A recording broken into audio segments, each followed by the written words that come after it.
Good morning. This is Gary Glaub in Mooresville, North Carolina. Today we are in lesson 47 of the Gospel of Matthew. We're covering Matthew chapter 21, verses 23 through 46, and this one is called Authority. Today we will discuss a very important subject, authority. Every person ever born on this earth is hardwired to know God. In Romans 1, Paul reminds us that what may be known of God is manifest. The existence of God and the attributes of God have been revealed to everyone born on this earth. We are born with sin nature and also with a moral compass. And so the battle begins. Simply by looking at God's creation, all of us can see proof of the existence of God.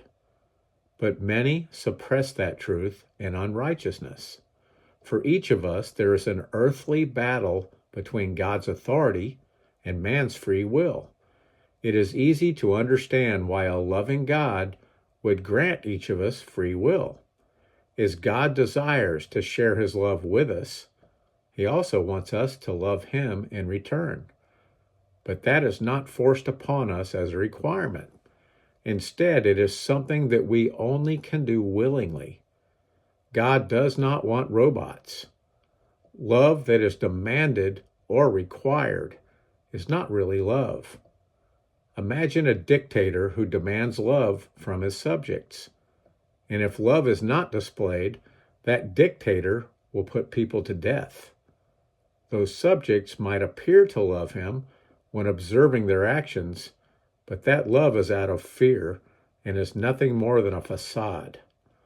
In today's passage, keep God's love in mind, along with his gift of free will, as we can see interesting interchanges between Jesus and the chief priests, questioning God's authority. Let's read our first passage.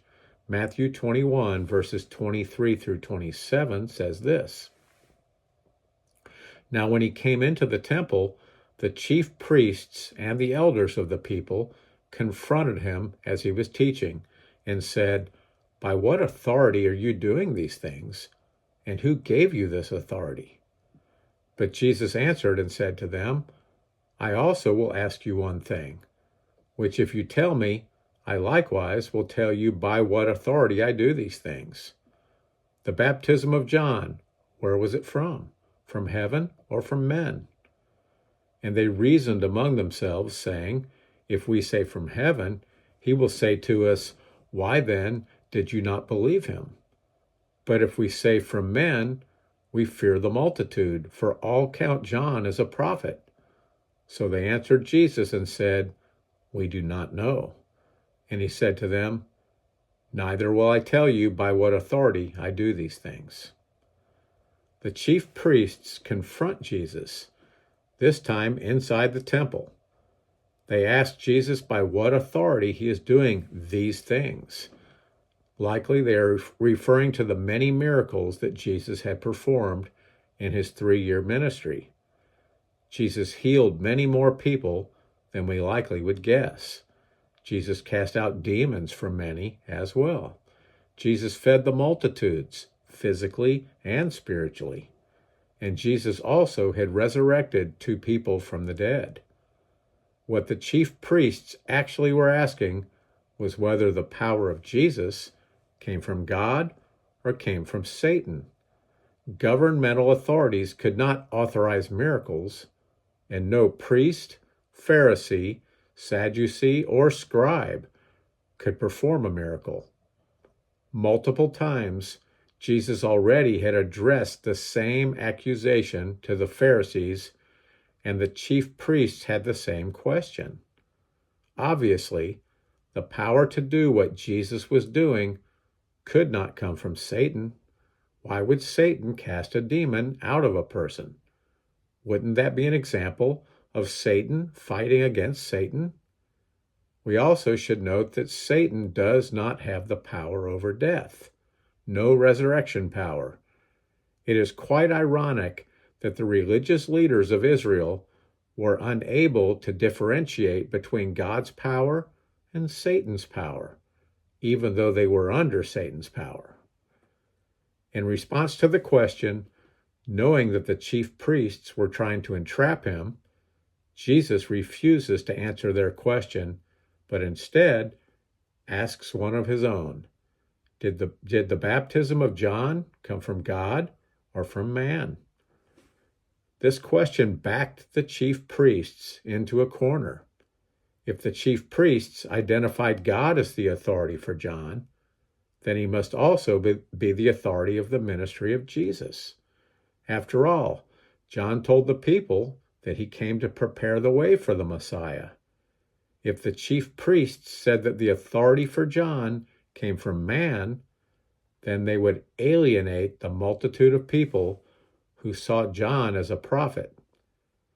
But Jesus already knew where the chief priests stood on the ministry of John and his own ministry. When John was imprisoned, the religious leaders did not work to have John released. The plot to arrest Jesus also had continued to grow. Next, Jesus shares two parables with the chief priests that throw down the gauntlet, making sure that the chief priests understand how strong the allegations against them are that Jesus is making. The chief priests had rejected the Father and had rejected the Son. Let's read our next passage. Matthew chapter 21, verses 28 through 32 says this. But what do you think? A man had two sons, and he came to the first and said, Son, go work today in my vineyard. He answered and said, I will not. But afterward he regretted it and went. Then he came to the second and said likewise. And he answered and said, I go, sir. But he did not go. Which of the two did the will of his father? They said to him, the first. Jesus said to them, Assuredly, I say to you that tax collectors and harlots enter the kingdom of God before you. For John came to you in the way of righteousness, and you did not believe him, but tax collectors and harlots believed him. And when you saw it, you did not afterward relent and believe him. At the first reading of this parable, we see a father with two sons, and neither of the sons seem to do the right thing. That should remind us of the parable of the prodigal son. As in that parable, both sons also make mistakes. But what is worse, to say that we will not do the work requested by our Father, but then out of regret to do the work anyway? Or to say that we will do the work, but then not do a thing? At least in the first example, the son accomplished some work. In this parable, the vineyard is a symbol of Israel, and the father is a symbol of God the Father. The first son in this parable is represented by the Jewish people, sinners who came to be baptized by John and came to hear the words of Jesus. The second son is representative of the religious leaders, the Pharisees, who claimed to do the work of God the Father, but did not follow through. God the Father sent John the Baptist to prepare the way for Jesus, the Messiah, and then he also sent Jesus. Over 300 Old Testament prophecies pointed forward to what Jesus would accomplish on earth. But the chief priests did not want to relinquish any of their personal power. They also were more interested in the letter of the law rather than the spirit of the law. Jesus once had referred to the Pharisees as the blind leading the blind. Don't forget that for the blind, it is always dark. Jesus does not pull any punches here and states that tax collectors and harlots are better than the chief priests. Let's read the final passage today, and this is Matthew chapter 21, verses 33 through 46. And it says this. Hear another parable. There was a certain landowner who planted a vineyard and set a hedge around it, dug a winepress in it, and built a tower. And he leased it to vine dressers and went into a far country. Now when vintage time drew near, he sent his servants to the vine dressers that they might receive its fruit. And the vine dressers took his servants, beat one, killed one, and stoned another. Again he sent other servants, more than the first, and they did likewise to them. Then last of all, he sent his son to them, saying, They will respect my son. But when the vine dressers saw the son, they said among themselves, This is the heir. Come, let us kill him, and seize his inheritance. So they took him and cast him out of the vineyard and killed him. Therefore, when the owner of the vineyard comes, what will he do to those vine dressers? They said to him, He will destroy those wicked men miserably and lease his vineyard to other vine dressers who will render to him the fruits in their seasons. Jesus said to them, Have you never read in the scriptures, the stone which the builders rejected has become the chief cornerstone? This was the Lord's doing, and it is marvelous in our eyes. Therefore I say to you, the kingdom of God will be taken from you and given to a nation bearing the fruits of it. And whoever falls on this stone will be broken, but on whomever it falls, it will grind him to powder. Now when the chief priests and Pharisees heard his parables, they perceived that he was speaking of them. But when they sought to lay hands on him, they feared the multitudes, because they took him for a prophet. This parable is a retelling of a similar story in Isaiah, which the chief priests and Pharisees should have been familiar with. Let's read that Old Testament passage, and it is Isaiah chapter 5, verses 1 through 7 says this. Now let me sing to my well-beloved a song of my beloved regarding his vineyard. My well-beloved has a vineyard on a very fruitful hill. He dug it up and cleared out its stones and planted it with the choicest vine. He built a tower in its midst and also made a winepress in it. So he expected it to bring forth good grapes, but it brought forth wild grapes. And now, O inhabitants of Jerusalem and men of Judah, judge, please, between me and my vineyard. What more could have been done to my vineyard that I have not done in it? Why then, when I expected it to bring forth good grapes, did it bring forth wild grapes? And now, please let me tell you what I will do to my vineyard. I will take away its hedge, and it shall be burned, and break down its wall, and it shall be trampled down. I will lay it waste. It shall not be pruned or dug, but there shall come up briars and thorns. I will also command the clouds, that they rain no rain on it. For the vineyard of the Lord of hosts is the house of Israel, and the men of Judah are his pleasant plant. He looked for justice, but behold, oppression, for righteousness, but behold, a cry for help. There are strong similarities in both of these passages. In Isaiah, we see a description of what God had accomplished for the nation of Israel. He brought them out of slavery in Egypt, and he took them to a land flowing with milk and honey. The land was not barren when they crossed the Jordan River into Israel. Instead, God had prepared that land for them before their arrival. He planted it with the choicest vine. Isaiah 5:4 reminds us that God could not have done anything more for the land of Israel or the people of Israel than he already had done. But their hearts had not turned to God. Instead of good grapes in the vineyard, there were wild grapes, and consequently, God promised that it would be laid to waste.